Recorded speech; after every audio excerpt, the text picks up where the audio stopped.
அதெல்லாம் ஒரு அதிருப்தி இல்லை. இது மீடியா ஹைப்பு. நான் அவங்களை எழுந்துச்சு நில்லுங்கிறதுக்காக சொல்லல. எங்க கட்சி வேட்பாளர்கள் மட்டும் சொல்லக்கூடாதுன்னு எல்லா கட்சி வேட்பாளரையும் நான் சொன்னேன். அவ்வளவுதான். முறைப்படி வேட்பாளர்களை அறிவிப்பு செய்வதற்காக முதலமைச்சர், கூட்டணியின் தலைவர் தளபதி ஸ்டாலின் அவர்கள்தான் அந்த மேடைக்கு வந்தார். அவர்தான் அறிவிக்க வேண்டும். அவர்தான் அறிவித்தார். அப்போதுதான் வேட்பாளர்கள் எழுந்து நிற்பார்கள். நான் என்னுடைய உரையின் போது எங்கள் கட்சி வேட்பாளர்கள் கடலூரில் 2 தொகுதிகளில் போட்டியிடுகிறார்கள் என்று சொன்னேன். அதை மட்டும் சொன்னால் சரியாக இருக்காது என்று எல்லோரையும் சொன்னேன். அவ்வளவுதான். எனவே இதை திரித்து இந்த கூட்டணிக்குள்ளே குழப்பம் ஏற்படுத்த முயற்சிக்கிறார்கள். அது ஒருபோதும் நடக்காது. நேயர்கள் அனைவருக்கும் வணக்கம். இன்றைக்கு பிரேமலதா அவர்களுக்கும் விடுதலை சிறுத்தைகள் கட்சியினருக்கும் எங்கெங்கெல்லாம் களத்துல சந்திக்கிறாங்களோ அப்பப்பெல்லாம் பிரேமலதாவை அசிங்கப்படுத்தக்கூடிய வேலைகளை விடுதலை சிறுத்தைகள் கட்சியினர் தொடர்ச்சியாக செய்துக்கிட்டு வராங்க. நேற்று விருதாச்சலத்திலையும் பிரேமலதா அன்னையார் அவர்களை வச்சு செஞ்சிருக்கிறாங்க விசிகாவினர். எதற்காக, அங்கு என்ன நடந்தது என்பதை பற்றி விரிவாக இந்த காணொலியில நாம இன்றைக்கு பார்க்கலாம். இது வரைக்கும் நம்முடைய இந்த புதிய சேனலை நீங்க சப்ஸ்கிரைப் பண்ணாம இருந்திருந்தா மறக்காம சப்ஸ்கிரைப் பண்ணுங்க. அப்படியே பக்கத்துல இருக்க அந்த பெல் சிம்பலையும் கிளிக் பண்ணிட்டீங்கன்னா நாம போடக்கூடிய வீடியோக்கள் உடனடியாக உங்களை வந்து சேரும். பிரேமலதா அன்னையார் கேப்டன் விஜயகாந்த் அவர்களுடைய கட்சியை அபகரித்துக் கொண்டு அவருக்கே இன்றைக்கு துரோகம் செய்துவிட்டு இன்றைக்கு எல்லா கட்சிகளிடம் மாறி மாறி கை நீட்டி இன்றைக்கு பொட்டிலதா பேமெண்ட்லதா அப்புறம் என்னலதா பொட்டிலதா பேமெண்ட்லதா ஒரு லதாவா இருந்தா தானே நமக்கு ஞாபகம் இருக்கும். ஏகப்பட்ட லதா கலகு பேரம் லதா மறந்துட்டு பாருங்க. பேரம் லதா என்ற பெயரினை தக்க வச்சிருக்கிறாங்க என்ற புதிய பட்டங்கள் எல்லாம் அவருக்கு கொடுக்கப்பட்டிருக்கிறது. அவங்களுக்கும் விடுதலை சிறுத்தைகள் கட்சியினருக்கும் என்ன மோதல் நாம தொடர்ச்சியா பார்த்துக்கிட்டு வரோம். அதிலும் குறிப்பாக அவங்க ஷீட் ஷேரிங் தொடங்குனதுல இருந்தே பிரச்சனை தொடங்கிடுச்சு. ஏன்னா தேமுதிக திமுக கூட்டணிகள்ல வருதுன்னு உடனே அவர்களுக்கு 10 சீட்டு தரப்போறாங்க, 11 சீட்டு தரப்போறாங்கன்னு உடனே விசிகாவினர்லாம் கொந்தளிக்க ஆரம்பிச்சிட்டாங்க. எங்களை விட ஓட்டு பர்சன்டேஜ் அவங்களுக்கு கம்மி தாங்க.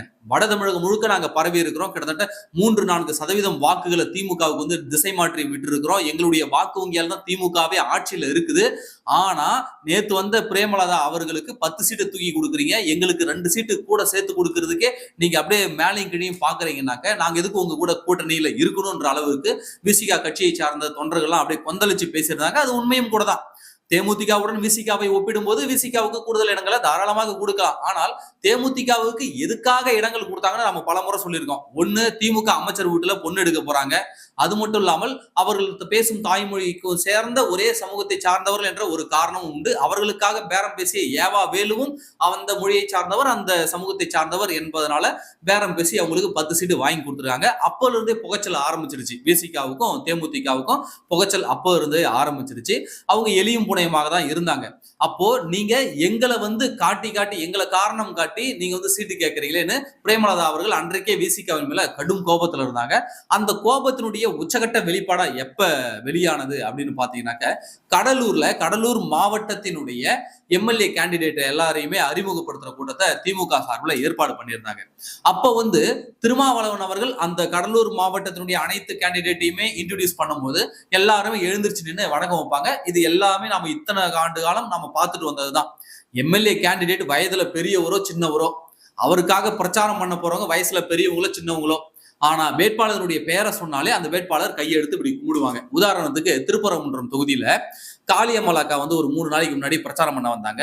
அப்போ காளியம்மா அக்கா ராஜன் செல்லப்பா அவர்களுடைய பெயரை எப்பெல்லாம் சொல்றாங்களோ அப்பெல்லாம் அவர் இப்படி கையெடுத்து கும்பிட்டார். இது ஒரு சம்பிரதாயம் அல்லது ஒரு நடைமுறை அப்படின்னு சொல்லலாம். அப்படிதான் திருமாவளவன் எல்லா வேட்பாளர்களுடைய பெயரையுமே சொல்றாங்க. எல்லாரும் எழுந்திருச்சு நிக்கிறாங்க. ஆனால் விருதாச்சலம் தொகுதியில போட்டியிடக்கூடிய பிரேமலதா மட்டும் எழுந்திருச்சு நிக்கவே இல்லை, எழுந்திருச்சு கும்பிடவும் இல்லை. ஆனா அவங்க ஒரு நக்கல் சிரிப்பு சிரிச்சாங்க பாருங்க. எனக்கே இரிட்டேட்டிங் ஆயிடுச்சு. இந்த அம்மாவுக்கு என்ன இவ்வளவு அகங்காரம், என்ன இவ்வளவு ஆணவம்? இவங்க எத்தனை தடவை மக்களை போய் சந்திச்சிருப்பாங்க, எத்தனை மக்களுக்காக போராட்டம் நடத்தியிருப்பாங்க, அல்லது கட்சிக்காரனையாவது முழுசா இந்த அம்மாவுக்கு தெரியுமா? அப்போ மற்ற அரசியல் கட்சி தலைவரோட நட்பு இவங்களுக்கு எப்படி இருந்தது? கேப்டன் விஜயகாந்த் அவர்கள் இறந்த பிறகுதானே இவங்க கட்சிக்குள்ள அப்படியே தலையெடுக்க மக்களை சந்திக்கிறது அப்படி இப்படின்னு வந்தாங்க. இதுக்கு முன்னாடி வரைக்கும் எங்க இருந்தாங்க? அப்போ மற்ற அரசியல் கட்சி தலைவரோடு ஒப்பிடும்போது பிரேமலதா என்பவர்கள் ஜூனியர். 2 வருஷம் தான் ஆகுது அல்லது 3 வருஷம் தான் ஆகுது. இப்படிதான் கணக்கு வைக்கணும் அவங்களுக்கு, பிரேமலதா அவர்களுக்கு. மற்றபடி அவர்களுக்கு பெரிய அரசியல் அனுபவமோ அல்லது மக்களுக்காக களத்தில் நின்று போராடிய அனுபவம் எதுவுமே கிடையாது. இப்படி இருக்கும் பொழுது இவங்க தெனாவிட்டு அங்க உட்காந்துக்கிட்டு அந்த நக்கல் சிரிப்பு சிரிச்சாங்கல்ல, அது பார்க்க நமக்கே இரிட்டேட்டிங்கா இருந்து இதை பார்த்த உடனே விசிகாவினுடைய தொண்டர்கள் அத்தனை பேருமே கொந்தளிக்க ஆரம்பிச்சிட்டாங்க. அப்போ இவங்க எதற்காக கொந்தளிக்க ஆரம்பிச்சாங்கன்னா, மு.க. ஸ்டாலின் அதே மாதிரி அறிமுகப்படுத்துறாரு அந்த வேட்பாளரை. அப்படி வேட்பாளர் அறிமுகப்படுத்தும் போது எல்லா வேட்பாளரும் எழுந்து கையெழுத்து கும்பிடுறாங்க. அப்போ பிரேமலதா அவர்கள் எந்திரிச்சு கையெழுத்து கும்பிடுறாங்க. எப்படி திருமாவளவன் அவர்கள் இன்ட்ரடியூஸ் பண்ணும்போது இவங்களுக்கு வந்து காலை சுலுக்கிச்சு, உடனே ஸ்டாலின் அவர்கள் இன்ட்ரடியூஸ் பண்ணும்போது மட்டும் கால் எல்லாம் சரியாயிடுச்சு. அப்போ அவங்க இதுக்கு மட்டும் ஏன் ஏந்திரிக்கிற, அப்ப எங்க தலைவர் உன் பேரை சொல்லும் போது நீ எந்திரிச்சு கும்பிடல அப்படின்னாக்க, அப்போ நீ சாதிய ரீதியாக அவங்க இழிவுபடுத்துறியா, சாதிய பாகுபாடு பாக்குறியான்னு சொல்லிட்டு அப்பவே தமிழ்நாடு முழுக்க இருக்கக்கூடிய விசிக தொண்டர்கள்லாம் கொந்தளிக்க ஆரம்பிச்சிட்டாங்க. அது மட்டும் இல்லாம இவங்க பிரேமலதா அவர்கள் வந்து என்னென்னமோ விளக்கம் கொடுத்தாங்க. தருமபுரியில அங்க கிருஷ்ணகிரி எல்லாம் போய் அங்கங்க என்னென்னமோ விளக்கம் எல்லாம் கொடுத்தாங்க. நான் இப்பதான் திரும்ப அவர்கள்ட்ட பேசினேன், 1 மணி நேரத்துக்கு முன்னாடி தான் பேசினேன். அவர் எங்களுக்கு ஆதரவு தரன்றாரு, அது தரன்றாரு, இது தரன்றாரு அப்படின்னு சொல்லி தொடர்ச்சியா என்ன பேசினாலும் அந்த தொண்டர்கள் சமாதானம் ஆவது போல் கிடையாது. அது மட்டும் இல்லாம பிரேமலதா அவர்கள் எங்கெங்கெல்லாம் போனாங்களோ அங்கெல்லாம் என்ன பண்ணாங்கன்னாக்கா அந்த சுவரிட்டி ஒண்ணு பேனர் மாதிரி ஒண்ணு ரெடி பண்ணி அங்க தூக்கி பிடிக்க ஆரம்பிச்சிட்டாங்க. எங்க தலைவரை நீ அவமதிச்சுட்ட, எங்க தலைவர் பேரை சொல்லும் போது நீ ஏன் எழுந்திருச்சு நிக்கலன்னு சொல்லிட்டு எந்த தொகுதிக்கு பிரேமலதா போனாலும் விசிக தொண்டர்கள் இப்ப அந்த கொடியை காட்டிக்கிட்டு இருக்காங்க. திருமாவளவன் கூட ஒரு படி இறங்கி வந்து ஏதோ நடந்து போச்சு, தேர்தல் வேலையை பாருங்கன்னு அவங்க சொன்னா கூட விடுதலை சிறுத்தைகள் கட்சியினர் வந்து விடுவதாக இல்லை. பிரேமலதா அவர்களும் என்னென்னோ சமாதானம் பண்ணி பாக்குறாங்க. ஆனா விசிகாவினர் என்ன எதிர்பார்க்கிறாங்கன்னு சொல்லிட்டு அவருடைய 2ஆம் கட்ட தலைவர்கள்ட்ட நாங்க பேசும்பொழுது தொண்டர்கள் ரொம்ப டிகர் ஆயிட்டாங்க. நான் இப்படி பண்ணிருக்க கூடாது, என்ன மன்னிச்சிருங்க அப்படின்னு ஒரு வார்த்தையை அவங்க பிரேமலதா வாயிலிருந்து எதிர்பார்க்கறாங்களாம். அப்படிதான் நமக்கு தகவல் வந்துச்சு. அப்போ என்ன மன்னிச்சிருக்க, நான் பண்ணது தப்புதான் ஒரு வார்த்தை அவங்க சொல்லிட்டாங்கன்னா இந்த பிரச்சனை முடிவடைஞ்சிரும். ஆனால் அவர்கள் சொல்லாதம இந்த பிரச்சாரத்துக்கு ஒவ்வொரு இடத்துக்கும் போகும்போதுதான் அந்த தொண்டர்கள் ட்ரிகர் ஆகி எல்லா இடத்துலயுமே பிரச்சாரம் பண்ணிக்கிட்டு இருக்காங்க. அப்படிதான் நேத்து விருதாச்சலத்துல பிரச்சாரத்துக்கு போயிருக்காங்க பிரேமலதா அவர்கள். அங்க விருதாச்சலத்துக்கு போன உடனே அங்க நல்லூர் ஒன்றியத்துல இருக்கக்கூடிய ஒரு 4 கிராமங்களுக்கு பிரச்சாரம் பண்ண வேண்டியது இருந்தது. அங்க போன உடனே அத்தனை விசிக தொண்டர்கள் என்ன பண்றாங்கன்னா வழிமறிச்சு நீங்க அம்பேத்கர் சிலைக்கு மாலை அணிவிக்கணும் அப்படின்னு ஒரு கோரிக்கை வச்சிருக்காங்க. பிரேமலதா அவர்கள் சிட்டுன்னு மூஞ்ச வச்சுக்கிட்டு போயிட்டு அப்புறம் வேற வழி இல்லாம, ஏன்னா விசிகாவினர் எல்லாம் சுத்து போட்டாங்க, சுத்து போட்டு நீ அம்பேத்கர் சிலைக்கு மாலை போட்டாதான் நான் உங்களை விடுவோன்னு சொல்லிட்டு விசிகாவினர் வந்து பிரச்சனை பண்ண உடனே இவங்களும் போய் இறங்கி போய் மாலை போடுறாங்க. அதுக்கப்புறம் முகம் அப்படியே சுருங்கி போய் வாடி போயே இருக்குது அம்மாவுக்கு. அப்புறம் போறாங்க ஒவ்வொரு இடமா பிரச்சாரம். அப்படி போகும்போது விசிகாவினுடைய முன்னாள் மாவட்ட செயலாளர் இப்போ வந்து அந்த பொறுப்புக்கு வந்து இப்ப பிரேமலதா அவர்களை கூட்டிட்டு போய் அந்த பிரச்சாரம் பண்ற பொறுப்புல யார் இருக்காங்கன்னா திராவிட மணி என்ற ஒரு விசிகா கட்சியை சார்ந்தவர் தான் இருக்கிறாங்க அந்த பொறுப்புல.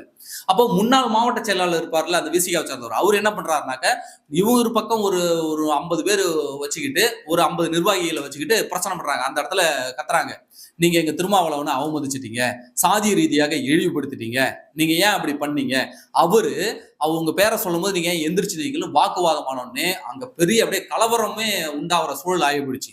இந்தாண்ட இவங்க தரப்பும் இந்தாண்ட விசிகா தரப்பும் மோதிக்கொள்ளக்கூடிய சூழல் வந்தோடனே பிரேமலதா அவர்கள் நேற்று விருதாச்சலம் நல்லூர் ஒன்றியத்திலிருந்து பிரச்சாரத்தை பாதியிலே முடிச்சுட்டு அப்படியே கிளம்பி ஓடுறாங்க. அந்த புகைச்சல் இன்னும் மாறவில்லை என்பது மட்டும் நம்ம கண்களுக்கு வந்து நல்லாவே தெரியுது. ஏன்னா எங்க போனாலும் விசிகாவினர் வந்து தேமுதிகவுக்கு தொடர்ச்சியாக எதிர்ப்பு தெரிவிச்சுக்கிட்டு இருக்காங்க. அதை நம்மளால கண்கூடாக பார்க்க முடிகிறது. அதற்கு ஏற்றவாறே பிரேமலதா அவர்கள் அவருக்கு கொடுக்கப்பட்ட அந்த 10 சீட் இருக்குல்ல, அந்த 10 சீட்டுமே 8 சீட்டு 7 சீட்டு நாயுடு சமூகத்தை சார்ந்தவர்கள், 1 சீட்டு தெலுங்கு அருந்ததியர் சமூகத்தை சார்ந்தவர்கள். புரியுதுங்களா? அப்போ 1 சீட்டு தான் வன்னியர் சமூகத்தை சார்ந்தவர்கள். அப்போ இவங்க ஆல்ரெடி நாயுடு கட்சின்னு சொல்லிட்டு தேமுதிகவை குறை சொல்லிக்கிட்டு இருக்காங்க. தேமுதிக மேல ஒரு குற்றச்சாட்டு வைக்கப்பட்டு வருகிறது. அதற்கு ஏற்றாறு போலவே இவங்களுக்கு கொடுத்த 10 சீட்டுலயுமே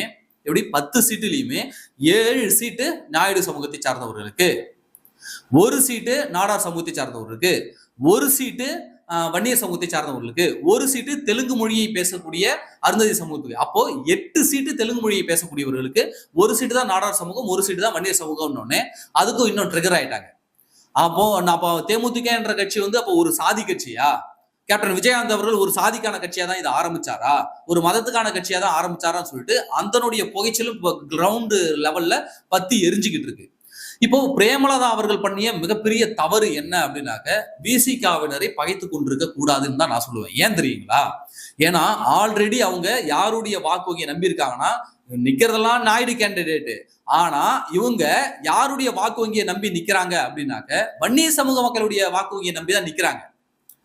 ஏன்னா விருதாச்சலமாக இருக்கட்டும், ரிஷிவந்தியமாக இருக்கட்டும், இந்த வட தமிழகம் முழுக்க பாத்தீங்கன்னாக்க வன்னியர் சமூகம் பட்டியலின சமூகம் ஈக்குவலா இருக்காங்க அப்படின்னு நம்ம சொல்லலாம்.